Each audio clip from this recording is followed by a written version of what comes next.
আজি মই আপোনালোকক দেখাম 100টা হাঁহ এদিনৰ পৰা একদম ডাঙৰ হোৱালৈকে কি দানা খুৱাব লাগে আৰু কেনেধৰণে পালন কৰিব লাগে আৰু কেনেধৰণে কি ভিটামিন ইউজ কৰিব লাগে কি এন্টিবায়টিক ইউজ কৰিব লাগে এই ভিডিঅ'টোত জানিব পাৰিব। এয়া দেখিব পাৰিছে এইবোৰ মোৰ হাঁহ আৰু বাকী 100টা হাঁহ তাত আছে। আজি মোৰ 64 দিন হৈ গ'ল 100টা হাঁহ। আপোনালোকক বলক হাঁহকেইটা দেখাওঁ। এয়া দেখিবলৈ পাইছে মোৰ হাঁহখিনি। এইখিনি আজি 64 দিন হৈছে। 64 দিন হ'ল আজি আপোনালোকে চাব পাৰিছে। আজি মোৰ ইমানটোৱে ডাঙৰ হৈছে আজি ডেটলৈকে। এহেঁতক মই আজি মোৰ 64 দিন হৈছে আৰু এদিনৰ পৰা মই কি খোৱালোঁ আজি এই ভিডিঅ'টোত আপোনালোকক জনাম। এদিনৰ পৰা মই কি খোৱালোঁ আৰু কেনেধৰণে ৰাখিছিলোঁ এই ভিডিঅ'টোত আপোনালোকক জনাম। আৰু যদি মই ইহঁতক প্ৰথম এদিনত যেতিয়া পোৱালিখিনি কিনি আনিছিলোঁ, প্ৰথমতে মই ইহঁতক মাছৰ কাৰ্টুন এনেকৈ 3-4টা জইন কৰি পানি তাত ৰাখিছিলোঁ। তাৰপাছত ইহঁতক মই প্ৰথম আনি পানিয়ে মই ইলেক্ট্ৰলাইট ORS বুলি কয় সেইটো পানীৰ লগত মিহলাই খাবলৈ দিছিলোঁ। তাৰপাছত মই ইহঁতক প্ৰিষ্টাটা দানা দিছিলোঁ। প্ৰিষ্টাটা দানা মই 25 দিনমানলৈকে ইউজ কৰিছিলোঁ। তাৰপাছত মই ইহঁতক ষ্টাৰ্টাৰ দানা দিছিলোঁ।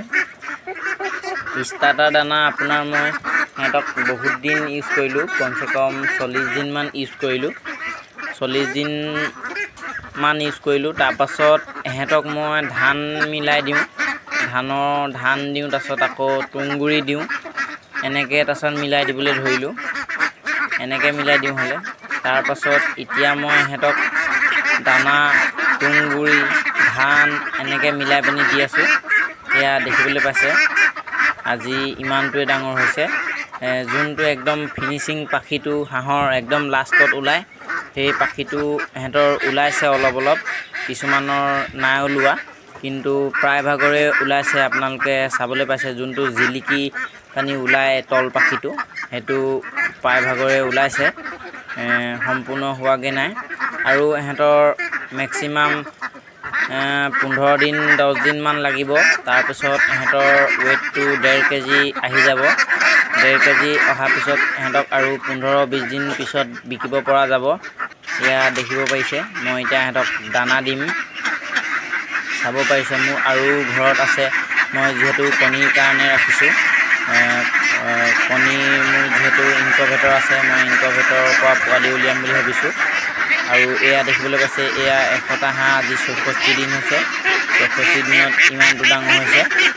আৰু যদি আপোনালোকে পুহিম বুলি ভাবিছে তেতিয়াহ'লে আপোনালোকৰ 64 দিনলৈকে আপোনালোকৰ মেক্সিমাম আপোনালোকৰ 12,000 পৰা 13-14,000 টকামান দানা খাব। দেখিবলৈ পাইছে এয়া সিহঁতি কেনেধৰণে খাইছে, বহুত ভোকত আছে। আৰু আপোনালোকৰ বহুত হাঁহ যদি আপোনালোকে পালন কৰে 100, 200, 150, তেতিয়া দানা পাত্ৰটো অলপমান সৰহকৈ দিবলৈ চেষ্টা কৰিব। যিহেতু মই 4টা দিওঁ, 4টা দিলেও মোৰ কমেই পৰে, কম হৈ যায় 100টা হাঁহতে। মই আৰু 2টামান বঢ়াব লাগিব দানা পাত্ৰ। এয়া দেখিবলৈ আৰু যদি আপোনালোকে দানা নোখোৱাই পানি বেলেগ কিবাকিবি ঘৰুৱা, যেনেকৈ মই কালি ভিডিঅ' এটা দিছিলোঁ আপোনালোকে চাব পাৰে, কচু, অমিতা পাত, অমিতা, তাৰপাছত এনেকৈ বিভিন্ন ধৰণৰ বস্তু, কলগছ, মই অকল 3টামান বস্তু যোগ দি পানি বনাইছিলোঁ। আপোনালোকে বিভিন্ন ধৰণৰ বস্তু যোগ দি পানি এনেকৈ ঘৰুৱা খানা বনাব পাৰে। তেনেকৈ বনালে আপোনাৰ কম খৰচতে পালন কৰিব পাৰে আপোনালোকে। কিন্তু আপোনালোকে দানা খোৱালে মানে আপোনালোকৰ 100 হাঁহত 20,000 টকা ওপৰত লাগিব, চকুমুদি ওপৰতে লাগিব 20,000 টকা। এইটো আপোনালোকে জানি থ'ব। যদি আপোনালোকে পালন কৰোঁ বুলি ভাবিছে তেতিয়া পালন কৰিব পাৰিব। আৰু সৰহকৈ পালন কৰিলে সদায় আপোনালোকে পুখুৰী বা এটা ডাঙৰ অলপমান দ চাই খালৰ ব্যৱস্থাটো কৰিব। নহ'লে বা আপোনালোকৰ হাঁহবোৰ বিভিন্ন ধৰণৰ বেমাৰ দেখা দিব পাৰে।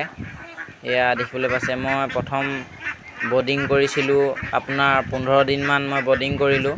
তাৰপাছত ইহঁতক মই বাহিৰত উলিয়াই দিলোঁ গঁৰালত। যেনেকৈ মোৰ বাঁহৰ গঁৰালবোৰ দেখিব পাৰিছে আপোনালোকে, ভিডিঅ' যদি মোৰ চাই আছে তেতিয়া দেখিছে। তেনেকুৱা বাঁহৰ গঁৰালত উলিয়াই দিছিলোঁ মই 15 দিনত। 15 দিনৰ পৰা পাছত মই সিহঁতক 25 দিন মানলৈকে সেনেকৈ গঁৰালতে থলোঁ, বাহিৰত এদিনো খুলি দিয়া নাছিলোঁ। তাৰপাছত 30 দিন মানৰ পৰা মই অলপ পানীত চৰিবলৈ দিছিলোঁ সিহঁতক।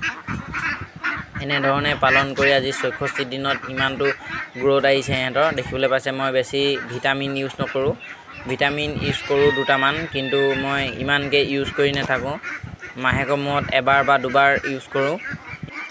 আজি মই আপোনালোকক 64 দিনত কিমান ডাঙৰ হ'ল দেখালোঁ।